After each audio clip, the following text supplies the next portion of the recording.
just that stretch you had there at the end, between the block, the diving on the floor, the turnaround jumper. Your teammates just kind of said how those winning plays kind of helped spark the will and the win. Just kind of how much did you want it to kind of seal that? What were you feeling those last moments that you kind of wanted to put this one away? Nothing. I was just trying to compete. I think I came back with like 7 minutes to go, 8 minutes to go. I don't remember. Was trying to get my rhythm going, and I feel like sometimes to get your rhythm going, you gotta start defensively. Um, yeah, like I wasn't necessarily thinking I'm going to dive on the floor, but at the end of the day, I know that I'm trying to win the game, and I'll do whatever it takes to win a game. And I'm happy that I did because I feel like it translates to the whole team. That you got to do whatever is necessary to close this one out. And no, I'm just proud of my teammates. The way we started the game kind of set the tone of like we're here to compete.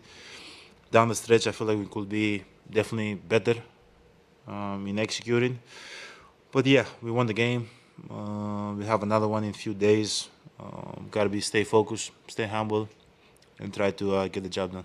Your teammates have mentioned that you have just been using your voice more lately. I'm just kind of curious of what has been your approach there. We saw kind of even pregame you were giving the team a little bit of a speech. Just how have you tried to use your voice as an asset this year? I've been using my voice throughout my career. Obviously, I played with very experienced players.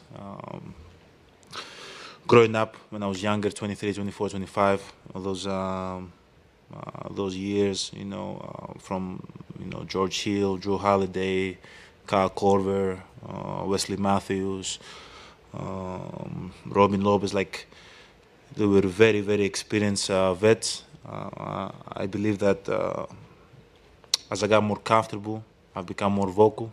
Now I view myself as a vet. I view myself like a guy that can help the team, kind of spark something within the team. And I just try to use my voice more. I feel like the more I use my voice, the more I'm engaged within the game. And guys not only listen to my voice, but follow my example. So, I'm trying to go out there and lead by example, which that's what I love to do. But also, I know that my voice carries a lot of weight and is very important within the team. So I try to, talk as much as I can without, allow my voice to be too much because I don't like to talk too much every possession. But at times, like, it's good to always like your teammates hear a voice and try to follow it. Eric up front, center. You guys have, I think, three chances at an inbound late. One, Chris calls a timeout. One, he turns it over. And then the third time you guys get it in and Dame hits a shot. Can you just kind of take me through maybe what happened and went wrong on those first couple ones and then just Dame being able to hit a big shot late in the game? We just got to be able to get to our spots better. Give Chris a better outlet, more clean. Obviously, in that position, you're going to make a pass when you feel it's you're able to get it in and it's clean. You're not going to turn the ball over.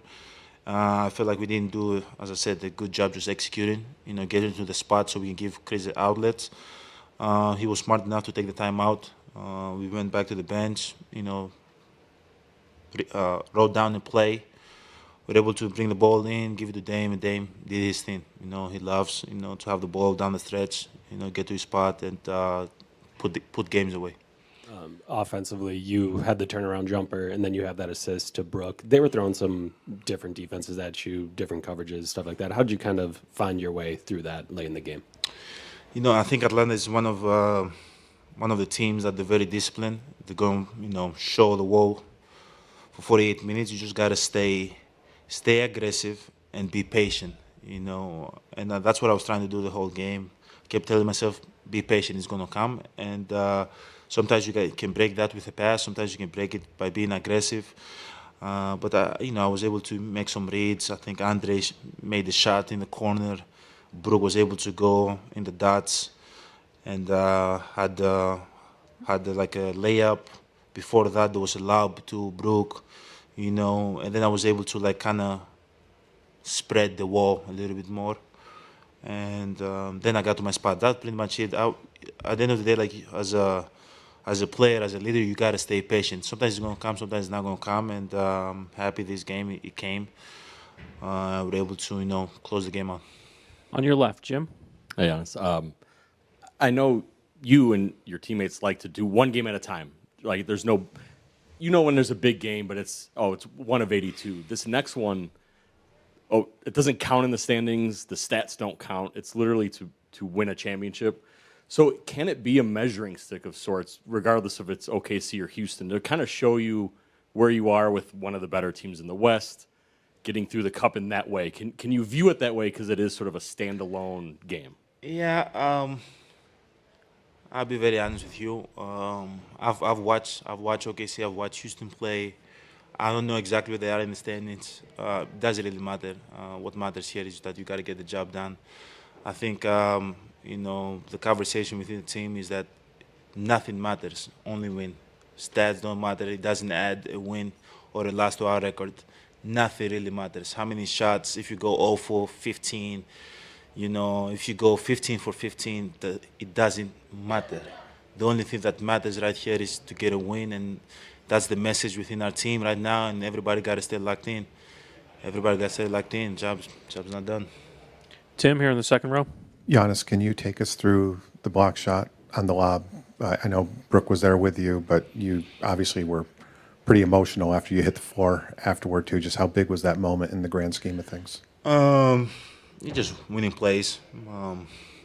Just got to keep on doing things to help your team win.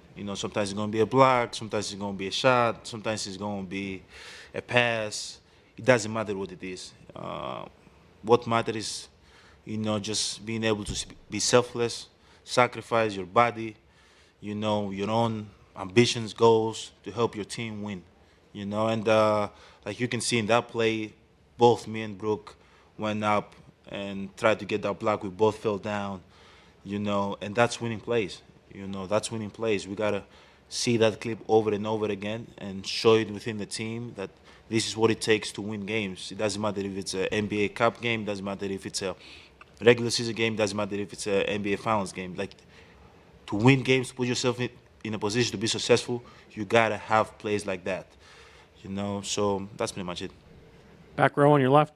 Yeah, Giannis, you talk about defense, you talk about better protection on defensive rebound and rim protection yesterday, and how you guys align with each other mentally and physically and do better job today, and what you guys looking forward to carry this in the next game. Yeah, I feel like the way we set the tone, the winning plays that we have, hopefully can carry over to the next game. We got to be a little bit more sharper, executing, play with more confidence, play with more joy.